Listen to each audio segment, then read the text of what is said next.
आखिर क्यों बप्पी लहरी पहना करते थे गोल्ड की इतनी ज्वेलरी, क्या था इनका वजन और कीमत। हेलो फ्रेंड्स, आप देख रहे हैं बॉलीग्राफ स्टूडियोज में सोनिका जाट। दोस्तों, मशहूर संगीतकार और सिंगर बप्पी लहरी आज हमारे बीच नहीं है। फैंस को एक बहुत ही बड़ा सदमा उन्होंने दिया है। बॉलीवुड में डिस्को और पॉप म्यूजिक का दौर शुरू करने वाले बप्पी लहरी अपने अलग तरह के लुक और सोने के शौकीन होने के लिए भी पहचाने जाते थे। उनका नाम सुनते ही दिमाग में सबसे पहले गोल्ड का ही ध्यान आता था। तो चलिए आपको बताते हैं कि इतना सारा गोल्ड पहनने का शौक कब और कैसे शुरू हुआ।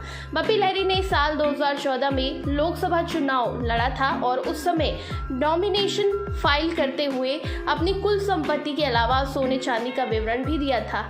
इस दौरान उन्होंने बताया था कि उनके पास कुल 752 ग्राम सोना था, जिसकी कीमत 17,67,451 थी।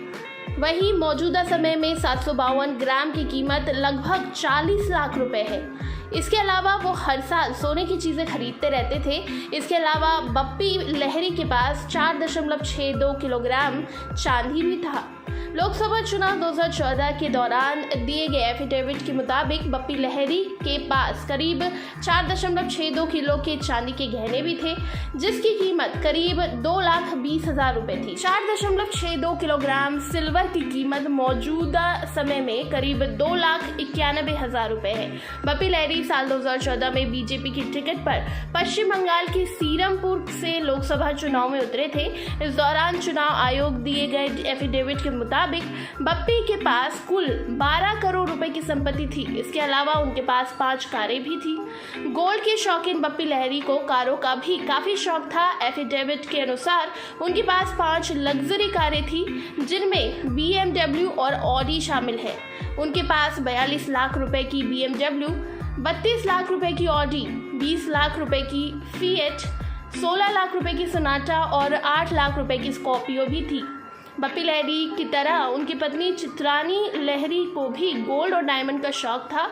बप्पी दा के एफिडेविट के अनुसार साल 2014 में चित्रानी लहरी के पास 967 ग्राम गोल्ड और 8.9 किलो चांदी, 4 लाख के हीरे की ज्वेलरी थी। बप्पी लहरी ने एक इंटरव्यू में बताया था कि वो American rock star Elvis Presley के बड़े प्रशंसक थे। एल्विस अपनी परफॉर्मेंस के दौरान सोने की चेन पहना करते थे। एल्विस को देखकर बप्पी दा ने ठान लिया था कि अगर वो कभी कामयाब हुए तो अपनी अलग पहचान बनाएंगे, और फिर उन्होंने एल्विस की तरह चेन पहनना शुरू किया था। इसके बाद देखते ही देखते उनका ये शौक उनकी पहचान बन गई। आज भले बप्पी दा हमारे बीच नहीं है, लेकिन वो हमेशा हमेशा के लिए हमारे बीच बने रहेंगे अपने गानों के जरिए। आप भी नीचे कमेंट सेक्शन में उन्हें श्रद्धांजलि अर्पित करें और इसी तरह के दूसरे अपडेट्स के लिए सब्सक्राइब करिएगा हमारे चैनल बॉलीग्राफ स्टूडियोज़ को।